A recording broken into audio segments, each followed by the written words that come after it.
नमस्कार, मैं हूं आशीष चित्रांशी और आप देख रहे हैं the news launcher. Hot topic with Hemant Atri. लाइए स्क्रीन पर हेमंत जी को जोड़िए फटाफट। स्वागत है हेमंत भाई आपका।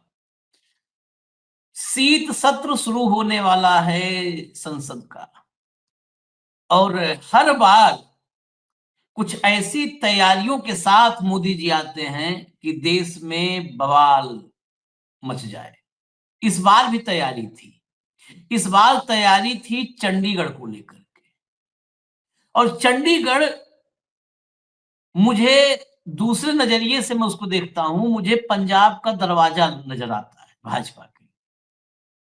दरअसल अगर आप पश्चिम से पाकिस्तान की तरफ से चलो तो यही पंजाब है जिसने विदेशी आक्रांताओं को हर बार रोका, और जब दिल्ली से चलो जहां मोदी जी बैठे हैं तो चंडीगढ़ ही पंजाब का गेट नजर आता है।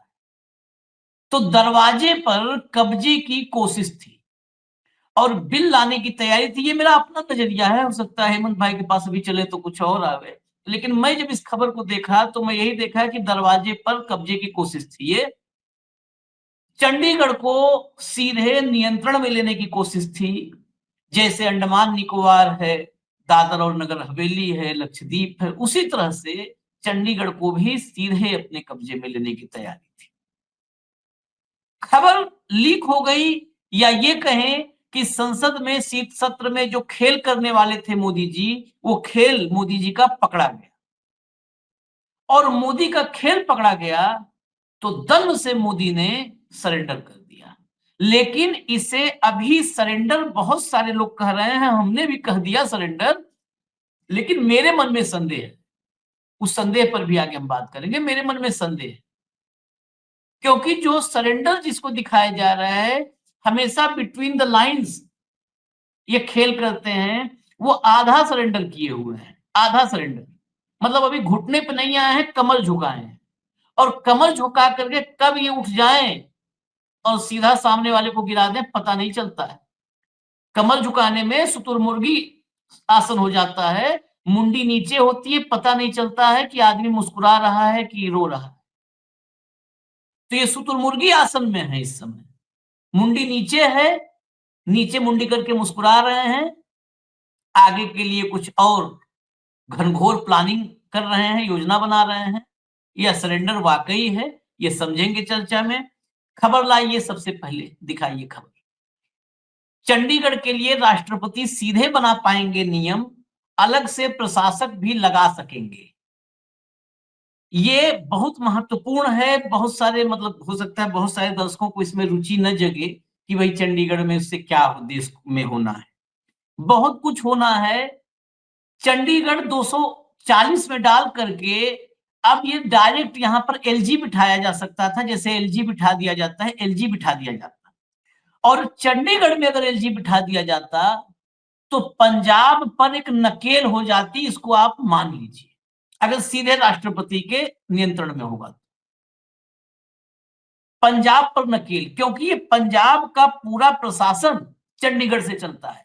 हरियाणा की भी दखल है, लेकिन हरियाणा को फिर भी पंचकूला में सीमित कर दिया गया। हरियाणा वालों को पंचकूला शिफ्ट कर दिया गया। तो बहुत सारी इसमें दाव पेच है, बहुत टेक्निकलिटीज है। ये चर्चा लाने के पहले हेमंत जी भी कह रहे थे बहुत तकनीकी मसले इसमें आएंगे, इसमें हम लोग करें ना करें। हमने कहा चलो कोई बात नहीं, तकनीकी मसले करना चाहिए, देखते हैं लोग देखें ना देखें, उससे वो लोगों की जिम्मेदारी है, हम अपनी जिम्मेदारी निभाएंगे।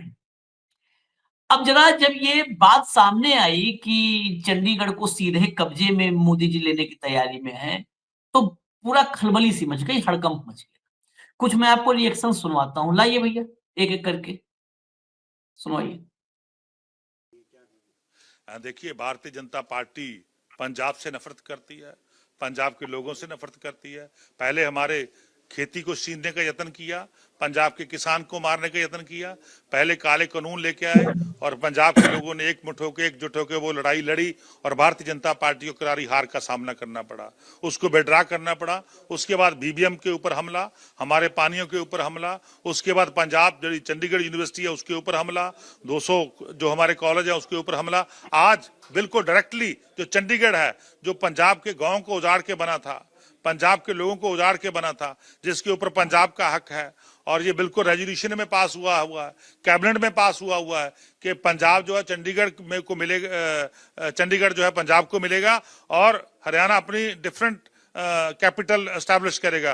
पर लेकिन आज उसी जो हमारी कैपिटल है, हमारी राजधानी है, उसको छीनने का यत्न भारतीय जनता पार्टी कर रही है। तो बिल्कुल 3 करोड़ पंजाबी एकजुट होके भारतीय जनता पार्टी को जवाब देंगे। हमारी अणक को, हमारी कौम को जो है भंगारने की कोशिश भारतीय जनता पार्टी कर रही है। हम ऐसा जवाब देंगे कि भारतीय जनता पार्टी की 7 पीढ़ियां याद रखेगी कि उनको क्या जवाब दिया।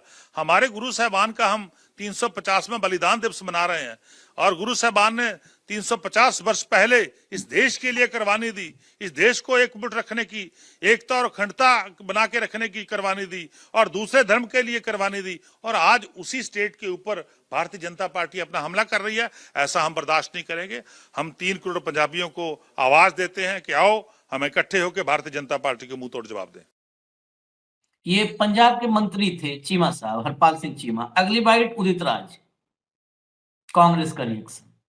भी आम आदमी पार्टी भी, पंजाब की जनता भी वो नहीं चाहते कि चंडीगढ़ उनसे छीना जाए और एक तरह से पंजाब का हिस्सा है।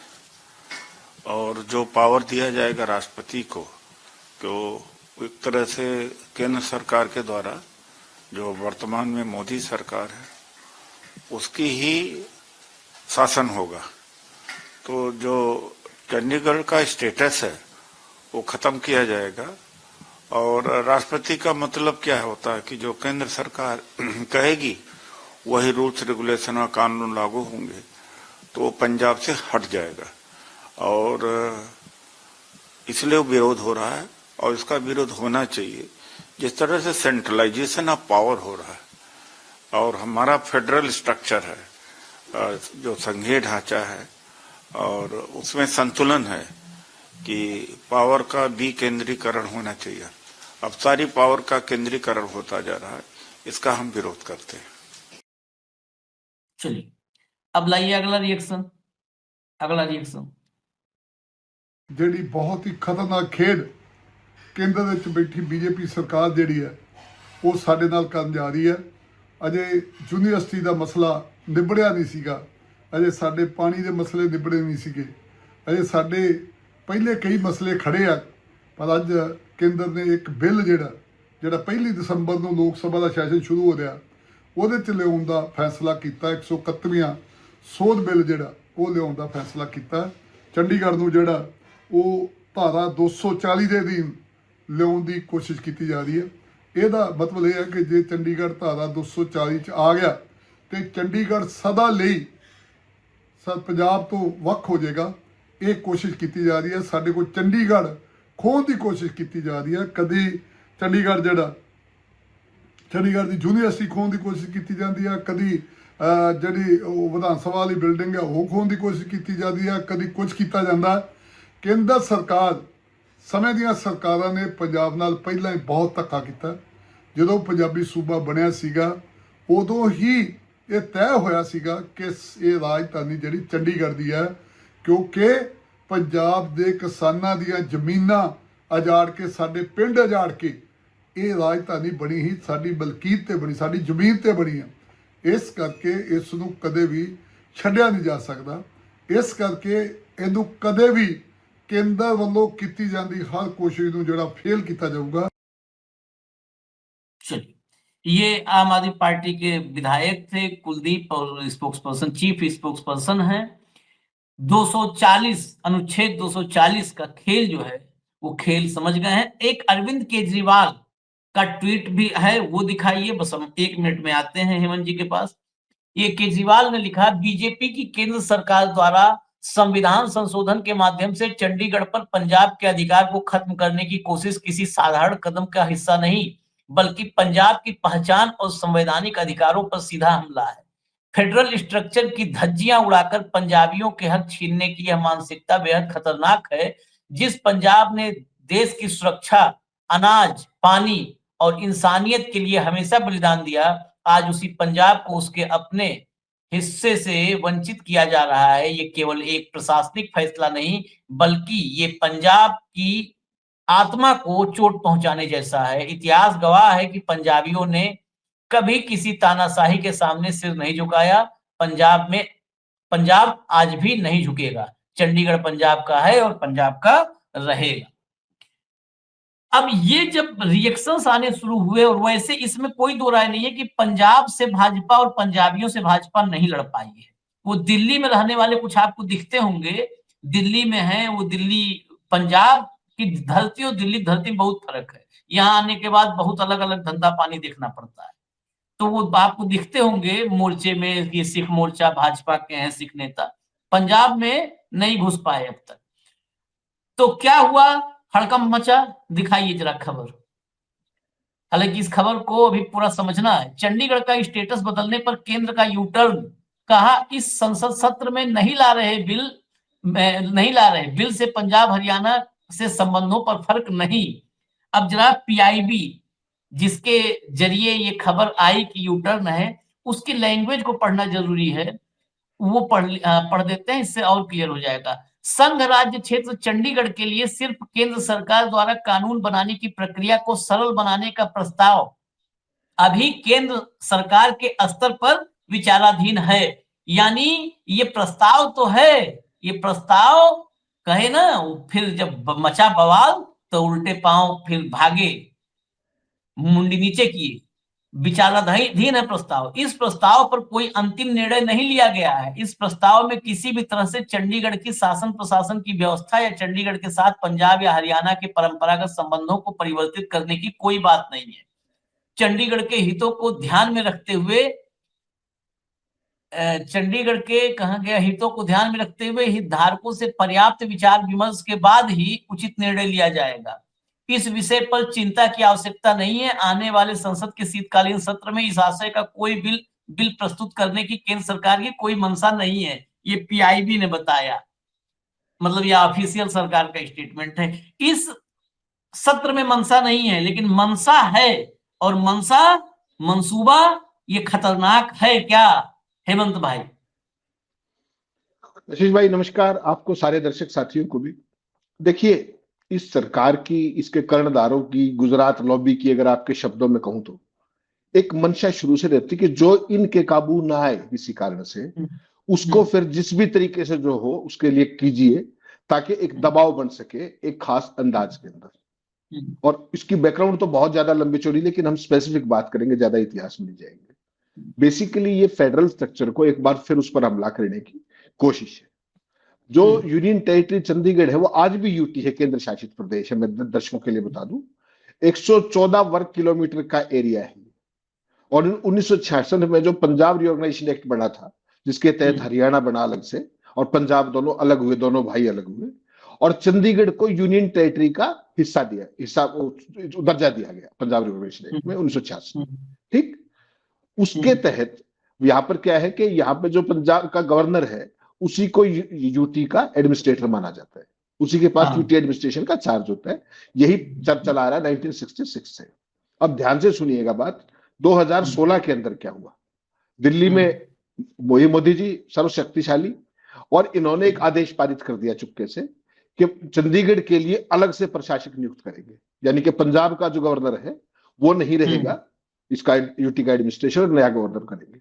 उस टाइम बादल साहब की सरकार थी, वो मेन एलाई थे इनके, एनडीए के। तो बादल साहब, आपको पता है, बड़े बादल साहब की एक अथॉरिटी भी और लेवल की थी।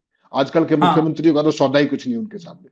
वो गए वहां पर और उन्होंने जो भी बातचीत की वो ऑर्डर चुपचाप अबेयंस में कर दिया गया कि ठीक है ये नहीं करेंगे। लेकिन उससे कोई सरकार की मंशा में कोई बदलाव हो गया हो, ये 2016 से ही ध्यान में रखिएगा आप बात। आज तो 2025 में आप, ये 2016 में ये कोशिश कर चुके हैं। 114 स्क्वायर किलोमीटर का एरिया, और उसके ऊपर केंद्र सरकार की इस तरह की नजर। आज भी तो यूनियन टेरिटरी है वो। आज भी तो पंजाब का गवर्नर कौन लगाता है? आशीष चित्रांशी लगाता है क्या? अमित शाह ही लगाते हैं, मोदी लगाते हैं। तो चंडीगढ़ के लिए अलग से लगाने से क्या हो जाएगा? सोचिएगा इस बात को। ये केवल फेडरल स्ट्रक्चर के साथ छेड़खानी और पंजाब और हरियाणा का आपस में झगड़ा लगाना, इसके अलावा कुछ नहीं। और ये ना कोई पहली मंशा है ना आखिरी। आपको पता होगा 1956 के दौरान चंडीगढ़ को पंजाब की राजधानी घोषित किया गया था। पहले पेप्सू और ये सारी चीजें होती थी। 66 में पंजाब रिओर्गनाइजेशन एक्ट बना तो इसको यूटी बना दिया गया और हरियाणा और पंजाब की संयुक्त राजधानी बना दिया। और उसमें क्या किया कि भाई 60% जो अधिकारी पंजाब के होंगे, 40% हरियाणा के होंगे, और बाकायदा पद डेजिग्नेट कर दिए गए कि ये पंजाब काडर के अधिकारी, ये हरियाणा काडर के अधिकारी होंगे। पूरा का पूरा एक क्लियर कट डिस्ट्रीब्यूशन है। लेकिन मुझे लगता है इस सरकार को थोड़ी सी कोई ना कोई परेशानी रहती है अगर किसी एरिया में जरूर से ज्यादा शांति रह जाए ना लंबे समय तक, और इनका पॉलिटिकल इंटरफेरेंस ना हो पाए, इनका जो राजनीतिक हस्तक्षेप है उसके लिए ये सदा से बेचैन रहते हैं, हमेशा बेचैन रहते हैं। और इसकी पूरी बैकग्राउंड बताऊं, इसके लिए इन्होंने हरियाणा पंजाब को लड़ाने की भी तमाम कोशिशें की। पंजाब हमेशा से क्या कहता है कि चंडीगढ़ हमारी राजधानी थी, हमें वापस दी जाए, ठीक। हरियाणा कहता है कि हमारी भी राजधानी, हरियाणा कहता है कि हमें पंजाब के हिंदी भाषी एरियाज दिए जाए। तो इस पर लगातार चलता रहता है। तो उसमें क्या किया कि इनको संयुक्त राजधानी बना दिया, बात खत्म हो गई। लेकिन जो केंद्र की सरकार है उसके तमाम तरह के ड्रामे बीच बीच में चलते रहते हैं। 2016 का एग्जाम्पल मैंने दिया कि अलग से एडमिनिस्ट्रेटर बिठा दो चंडीगढ़ के लिए, क्या कर लेगा, पंजाब वाला भी तो आपके लगाया हुआ है। लेकिन नहीं, इनकी किसी चीज का कोई सिर पैर नहीं होता। और पहले पीछे जाने की बजाय पहले आज की स्थिति बताता हूं क्या है। अभी किसी साथी ने मेरे से चर्चा की इस पे कि साहब ये खबर आई कहां से और ये खंडन क्यों आया। तो एक चीज आशीष चित्रांशी के जरिए सारे दर्शक बहुत अच्छे से समझ पाएंगे। एक चीज होती है टेस्ट डोज करना, किसी भी चीज की टेस्टिंग करना। मैंने आशीष चित्रांशी को इंजेक्शन दिखाया कि ये लगेगा आपको, तो उन्होंने अगर चुपके से आवाज दबा ली तो मैं धीरे से कर दूंगा काम, फिर आप चीखते रहना, जो हो रहा है करते करते रहिएगा। तो उसमें अगर आप चुप रह गए तो इंजेक्शन कामयाब, और अगर आपने शोर मचा कर मेरे ऊपर हमला कर दिया या मुझे आगे दौड़ा लिया तो फिर मैं खंडन जारी करूंगा कि नहीं नहीं नहीं ऐसी कोई मंशा नहीं थी, मैं तो आशीष जी आपको वैसे दिखा रहा था, अभी ये विचाराधीन है, फलाधीन। तो ये जो आपने खंडन दिखाया ना, जो ये स्पष्टीकरण दिखाया जो आज 12:52 का है, ये वैसे ही नहीं आ गया। ये जब वो टेस्ट के प्रति जो वायलेंट रिएक्शन आया लोगों का कि आंदोलन के श्रोमणी अकाली दल ने भी अपनी कार्यकारिणी की मीटिंग बुला ली, सब तरीके से विरोध का होना पड़ा, तो चुपके से अपने 4 लाइनें तो लिखनी थी, वो लिखनी तैयार रहती है वो तो हमेशा से, तो धीरे से जारी करी 12:52 पे। आशीष चित्रांशी जी तैयार हो गए, चलो यू टर्न हो गए। इनका कोई यू टर्न नहीं होता भाई, ये 20-25 साल की साजिश लेके चलते हैं। ये फैसले नहीं करते, माफ कीजिएगा, ये साजिशें लागू करते हैं। आपने पिछले साल का खेल देखा था, भाखड़ा को लेकर के कितना स्मूथ चल रहा था सब, पानी का डिस्ट्रीब्यूशन सारा, कहीं कोई पंगा नहीं था। क्या किया इन्होंने, पंजाब सरकार भी उस दासे में है। खरीफ का सीजन था, भाखड़ा डैम से हरियाणा के लिए पर्याप्त पानी नहीं छोड़ा गया, बात को समझिएगा ध्यान से। वो जलाशयों के अंदर पानी ज्यादा रह गया, बारिश ज्यादा होगी, पूरा पंजाब बाढ़ में डूब गया। ये कारनामे होते हैं इनके। क्यों हुआ वो, भाखड़ा डैम के पीछे इनकी बदनीयत थी। पंजाब पुलिस को वहां पे कब्जा करने दिया गया, पहले उसके गेट बंद करने की इजाजत दे दी गई, और डैम पर हरियाणा के पानी के अधिकारों से छेड़छाड़ करके दोनों को लड़ाने की तैयारी कर दी, ठीक। जब बात आगे से आगे बढ़ी तो सीआईएसएफ को भेज दिया वहां। पंजाब ने कह दिया कि हम तो सीआईएसएफ की तनख्वाह नहीं देंगे, कहां से देंगे, क्यों देंगे।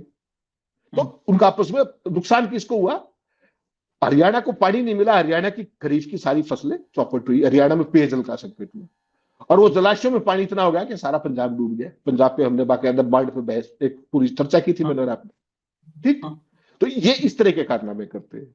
फिर मैंने 2016 की घटना बताई आपको कि ये करेंगे। तो पंजाब यूनिवर्सिटी जो है, पंजाब यूनिवर्सिटी जो चंडीगढ़ है, वो नेहरू जी ने उसका बाकायदा पंजाब यूनिवर्सिटी एक्ट बनाया था बाकायदा, उसको चौपट कर दिया बीच में आकर के, विरोध हुआ तो चुपके से उसको वापस ले लिया। तो ये बेसिकली क्या है, पंजाब इनकी दुखती रग है। पंजाब में घुसने के इनके तमाम जो इरादे मंसूबे जिस भी तरीके से जाते हैं वो ध्वस्त हो चुके हैं। इस देश में अकेला एक पंजाब ऐसा राज्य है जहां इनकी उसने एंट्री नहीं होने दी जो ये चाहते हैं। हालांकि हाथ पैर मार रहे हैं, बेचैन है बड़े भारी, हिंदू मुस्लिम और जगह हिंदू मुस्लिम करते हैं, यहाँ कुछ और करना चाह रहे हैं। मैं कहना नहीं चाहूंगा, बॉर्डर स्टेट है मेरी, हमेशा मैं बड़ा इन चीजों को बड़ा बिटवीन द लाइन्स रखता हूँ चीजों को। तो जान पूछ करके दोनों राज्यों के बीच में हरियाणा पंजाब को लड़वाना, कभी पंजाब यूनिवर्सिटी का मुद्दा छेड़ देना, कभी कर्मचारियों को केंद्रीय पैटर्न पे वो दे देना कि भाई केंद्र के वो मिलेंगे इनको, पंजाब का पहले स्केल मिलता था कर्मचारियों को, वो दे दिया। कभी दानिश काडर के अफसर लगा देंगे वहां पे, जैसे आपने शुरू में कहा कि अंडमान निकोबार वो जो बाकी जो कंस्टिट्यूएंसी है वो जो अपने यूनियन टेरिटरी है उसके तहत ले आओ इसको, उसी तरीके से केंद्र डायरेक्ट। मुझे एक बात समझ में नहीं आती, जब एक यूनियन टेरिटरी ऑलरेडी है, सारी चीजें स्मूथली चल रही है, तो ये शगुफा छुड़वाया किसने था? आशीष चित्रांशु और हेमंत ने छुड़वाया क्या? ये क्यों करते हैं ये सब काम? पंजाब में इनको पहले पैर रखने की जगह नहीं, फिर क्यों करते हैं? और आम आदमी पार्टी कहती कुछ और करती कुछ है। क्या उनको इतनी समझ नहीं थी कि बारिश के सीजन से एन पहले भाखड़ा नंगल का पानी ऐसे नहीं रोकना चाहिए? अपना ही स्टेट डुबो लिया, कर लीजिए क्या करेंगे आप। तो बहुत सारी बातें मैं नहीं कहना चाहता आम आदमी पार्टी के बारे में भी, और पॉलिटिकल चीजें, लेकिन मैं कह रहा हूं कि आप इस दोनों पूरे एरिया का, हरियाणा हुआ, पंजाब हुआ, चंडीगढ़ हुआ, इस एरिया को क्यों डिस्टर्ब करना चाहते हैं जब सारा समूह चल रहा है? ऑफिसर्स तय है कि भाई पंजाब के इतने, हरियाणा के इतने, पोस्टें तय है आशीष भाई कि डीसी हरियाणा का होगा, फाइनेंस सेक्रेटरी पंजाब का होगा, इस तरीके से बाकायदा। उसके बावजूद वहां जाकर के इनको क्या दिक्कत है? इनको केवल इसलिए कि कहीं पैर घुसाने की जगह मिल जाएगी, इस तरीके से रुकती रहे। तो वो जो चीज है ना, मेरा हमेशा एक ही मानना है, आपके राजनीतिक मंसूबे हो सकते हैं लेकिन वो देश से बड़े नहीं हुआ करते। पंजाब एक बॉर्डर स्टेट है और उसकी अपनी एक तमाम संवेदनशीलताएं रही हैं, सेंसिटिविटीज रही हैं पास्ट के अंदर। उन सारी चीजों को ध्यान में रखते हुए आपने वहां पे किया 370 हटाई, ठीक। मैं आपको चाहो तो मैं आपको भेज दूंगा, आज सतपाल मलिक दुनिया में नहीं है, मेरे पास उसकी ऑडियो रिकॉर्डिंग है। जब पुलवामा हुआ था, आपको ध्यान होगा, सबसे पहले मैं गया था दिल्ली से और वहां सारा वो मौका विजिट करके वो सतपाल मलिक का इंटरव्यू लिया। तो सतपाल मलिक ने जो कहा था ना, आप सपने में नहीं सोच सकते इन्होंने 370 कैसे हटाया था। कोट एंड कोट है, आप कहेंगे मैं ऑडियो भेज दूंगा। सतपाल मलिक से मैंने पूछा कि सर आप सही सही बताइए 370 का मामला आपको कब पता लगा, कब हटाना है? तो उन्होंने ऑन रिकॉर्ड ये कहा। मैंने कहा सर रिकॉर्डिंग बंद कर दूंगा? उन्होंने कहा नहीं, मुझे कोई डर नहीं, आप ऑन रखिए। मैंने कहा क्या हुआ साहब? कहा जिस दिन हटाना था सुबह 9 बजे होम मिनिस्ट्री से फोन आया कि हम आपको एक फैक्स भेज रहे हैं, ये रिजोल्यूशन भेज दीजिए पास करके।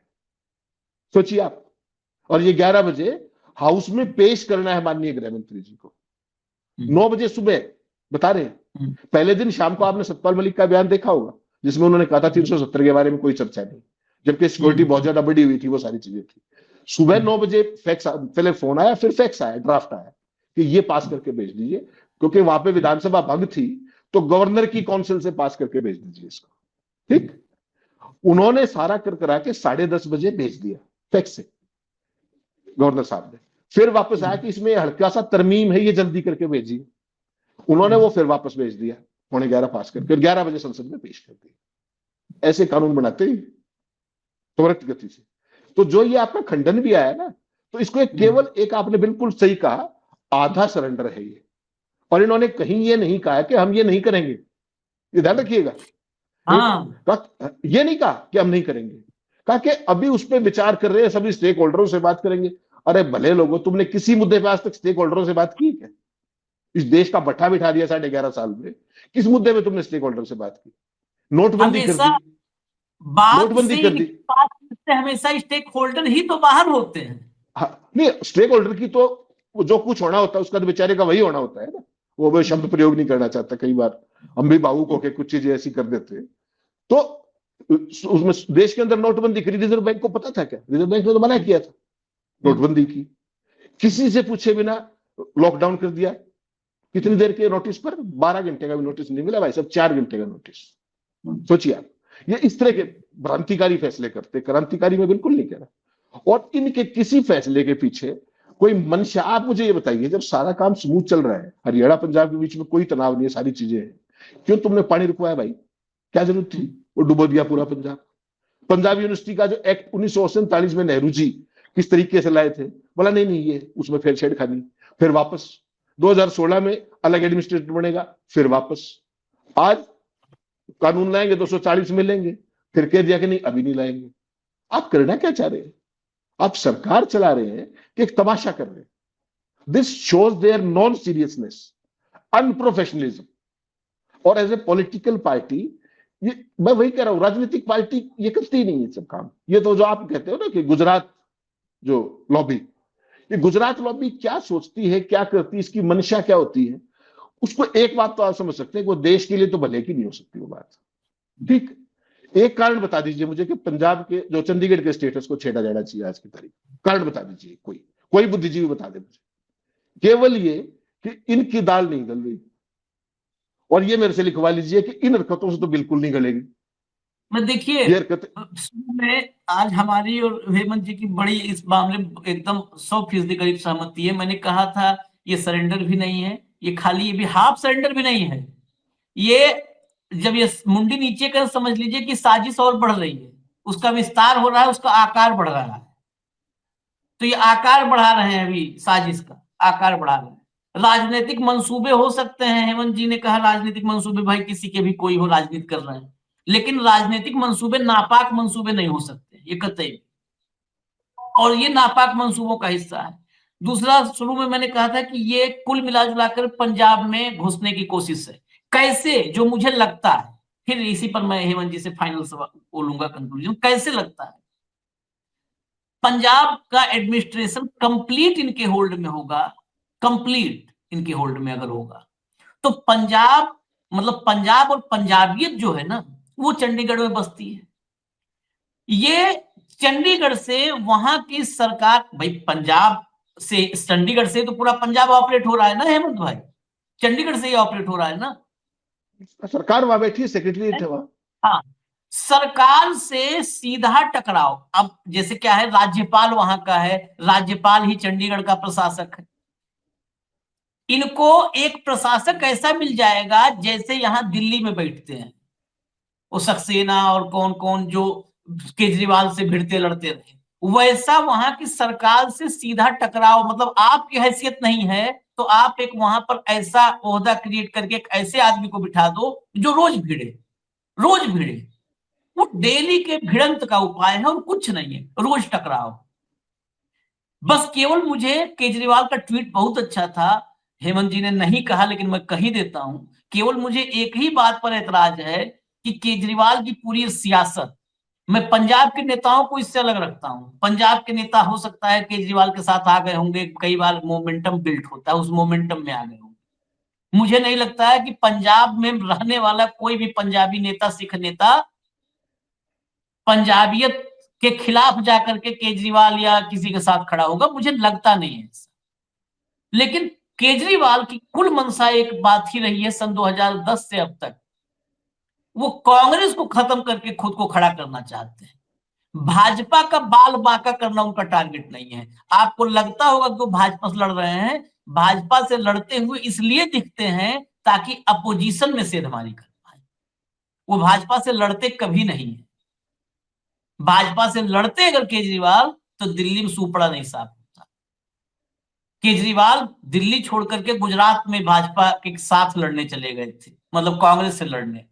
राजस्थान में चले गए कांग्रेस से लड़ने, बिहार में चले गए तेजस्वी से और कांग्रेस से लड़ने। तो हर जगह केजरीवाल अपोजिशन से लड़ने जाते हैं। उसी लड़ाई में दिल्ली की जमीन खिसक गई, मोदी ने खींच ली पैरों के नीचे से। एक फाइनल स्पष्ट, मतलब बिल्कुल क्लियरिटी चाहता हूं, कुछ घुमा फिरा करके नहीं। पंजाब बॉर्डर स्टेट है, कोई दो राय नहीं है। मैंने कहा भी पंजाब ही वो राज्य है जिसने हर आक्रांता को पहले रोका है, जिसने अपना सीना सामने किया है। बाकी ये पीछे का भारत, यूपी बिहार, खाली इनसे कांवड़ ढोआ लो, सीना हमेशा पंजाब ने आगे किया है लड़ने के लिए। ये तो सब घर बग्घा है, घर में बैठ करके कहते हैं अभी उड़ा देंगे, हम लोगों को गाली देने कह दो तो ये कर सकते हैं, यही कर सकते हैं। वो पंजाब क्या उस चंडीगढ़ के रास्ते, जो मैं इसे कहूंगा पॉलिटिकल घुसपैठ, बहुत घुसपैठ से प्यार है ना इन लोगों को, घुसपैठ घुसपैठ। चंडीगढ़ के रास्ते क्या ये डायरेक्ट घुसपैठ की कवायद थी कि वहां की सरकारों के नाक में दम, बेसिकली सरकार के नाक में दम करने का इनका पुरानी इनकी शक्ल रही है। बंगाल वही कर रहे हैं, तमिलनाडु में कर रहे हैं, पंजाब में कर नहीं पाते हैं साहब, हेमंत भाई नहीं कर पाते क्योंकि पंजाबी थोड़ा, हाँ भाई करना भी चाहते हैं, डरते भी, दोनों चीजें। इसलिए सरेंडर भी किया, आधा किया। ये आज की मंशा नहीं है, मैंने तो आपको टाइमलाइन बताई। 2016 में पंजाब में अलग एडमिनिस्ट्रेटर, चंडीगढ़ में अलग एडमिनिस्ट्रेटर लगाने का मतलब क्या समझ रहे हो आप? यही तो मतलब था। वो तो बादल साहब थे, वो पहुंच गए वहां पे। फिर पंजाब यूनिवर्सिटी से छेड़खानी की, फिर वहां के पोस्ट जो है चंडीगढ़ की एडमिनिस्ट्रेशन की वो बटी हुई है, जैसे मैंने आपको बताया। जो वहां पे सीनियर मोस्ट आईएएस अधिकारी कौन होता था? वहां पर होता था एडवाइजर टू एडमिनिस्ट्रेटर, यानी कि पंजाब गवर्नर का जो एडवाइजर है वो एडवाइजर, वो सीनियर मोस्ट अधिकारी है, उसके बाद होम सेक्रेटरी, उसके बाद डीसी है, लाइक दैट, वो है। तो इन भाइयों ने क्या किया कि एडवाइजर टू एडमिनिस्ट्रेटर की पोस्ट को बना दिया, अपने चीफ सेक्रेटरी डेजिग्नेट कर दिया उसको। चंडीगढ़ स्टेट ही नहीं है तो उसका चीफ सेक्रेटरी का क्या मतलब हुआ, बना रखा है, डेजिग्नेट कर दिया। आईजी की पोस्ट होती थी, उसको डीजीपी की पोस्ट बना दिया चंडीगढ़ के अंदर। कितनी फोर्स है चंडीगढ़ में। अब हरियाणा पंजाब के बीच में मैंने बताया आपको हर एक पोस्ट डिस्ट्रीब्यूटेड है, उसके बावजूद भी अब वहां दानिश के अधिकारियों को अपॉइंटमेंट कर रहे हैं। कर लीजिए आप क्या करें। तो घुसपैठ की कोशिश। अच्छा, फिर पंजाब यूनिवर्सिटी का जो एक्ट है उसको छेड़खानी करने की कोशिश। और अब भी ये कहा कि ये विचाराधीन है, केवल इस सेशन में नहीं ला रहे, इस सेशन में ला रहे इसको। अगर पूरा आपने जैसे पटाखड़ के बताया, तो इनकी कथनी और करनी पे कभी भरोसा मत कीजिए। सजग रहिए, सावधान रहिए अपने हितों के प्रति, अपने राज्य के हितों के प्रति और फाइनली इस देश के प्रति। कमिटमेंट हम सब की जिम्मेदारी है। वो किसी भी साजिश का शिकार होकर के हमें लड़ाना चाहे तो हम लड़ेंगे नहीं, हमें भिड़ाना चाहे हम भिड़ेंगे नहीं। दो राज्यों को आपस में लड़ाना चाहे, अब देखिए ना इनके लिए क्या सबसे बड़ी वो है। हरियाणा में बीजेपी की सरकार है, उधर आपकी सरकार है। दोनों लड़ते नहीं, लड़ते हुए दिखते हैं, लड़ते हुए दिखते हैं। और उसका सफरर कौन होता है? हरियाणा को पानी नहीं मिला खरीफ के लिए, फसलें प्रभावित हुई, पेयजल नहीं मिला, हमें पानी के टैंकर मंगवाया करता है रोज, आपको ध्यान होगा। और पंजाब बाढ़ में डूब के क्या हालत हुई पंजाब की। तो इनकी ये नीतियां हैं। पंजाब जो भाखड़ा डैम है वो फाइनली क्या है, तीनों स्टेट्स का, हिमाचल का भी हिस्सा, उसमें सारी बात है। तो पंजाब सरकार को उसको, दिल्ली पुलिस उसको, पंजाब पुलिस को क्यों बंद करने दिया भाई इसको? आप क्या कर रहे थे उस टाइम पे? तो सारा इनका खेल जो है ना, आपने बिल्कुल ठीक पकड़ा। केजरीवाल की राजनीति हो, भाजपा की राजनीति हो, वो केवल ये है कि कांग्रेस को निपटाना है और लोगों को, मतलब अब यूटी का भी जो आप वो बदल रहे हो पूरा स्वरूप, उसमें कोई क्या कर लेगा? वो तो भाजपा का ही कारनामा है ना सारा, उसमें भी कांग्रेस का नाम ले देते, वो भी नेहरू की गलती होगी। तो इनकी किसी बात पे मत चाहिए, इनको केवल देश के लोगों को आगाह होने की जरूरत है कि क्यों, किन कारणों से। ये पहली बात तो ये खबर आई कहां से, मैंने आपने तो बताई नहीं कि ये होगा। और 24 घंटे के अंदर फिर यूटर्न भी कैसे हो गया? तो टेस्ट डोज थी, टेस्ट डोज फेल होगी। अब इसको थोड़े दिन रख देंगे छुपा के, फिर कोई झगड़ा लगाना होगा फिर ले आएंगे बाहर। सावधान रहिए, सजग रहिए, मेरा इतना ही कहना। चलिए, सावधान सजग रहें। पंजाब वाले तो नॉर्मली रहते हैं, लेकिन जनता रहती है, पॉलिटिशियन नहीं रहते। पॉलिटिशियन उसी में अपनी अपनी गोटी सेट कर लेते हैं। तो बिल्कुल सावधान सतर्क रहना है। और स्टेक होल्डर कोई नहीं है, इतना ध्यान रखिएगा। किसान कानून आए थे ना, स्टेक होल्डर से ही नहीं बात हुई थी, बाकी दुनिया के दलालों से बात हो गई थी। गोदाम किसका होगा, कौन जो है कॉन्ट्रैक्ट करेगा, उन सबसे बात हो गई थी, कॉन्ट्रैक्टर से सबसे। जो स्टेक होल्डर था वो किसान था, किसान संगठन थे, कृषि एक्सपर्ट्स थे। इन तीनों से बात नहीं हुई थी, ना एक्सपर्ट से बात हुई थी, ना किसान संगठनों से, ना किसानों से। इनसे बात नहीं हुई थी, किसान कानून आ गए थे। तो वैसे ही स्टेक होल्डरों से बात नहीं होती है। तो ये जो है कभी भी फिर आएंगे, या अभी मुंडी बस नीचे किया है। इजाजत दीजिए हमें। धन्यवाद हेमंत भाई, बहुत बहुत धन्यवाद। नमस्कार।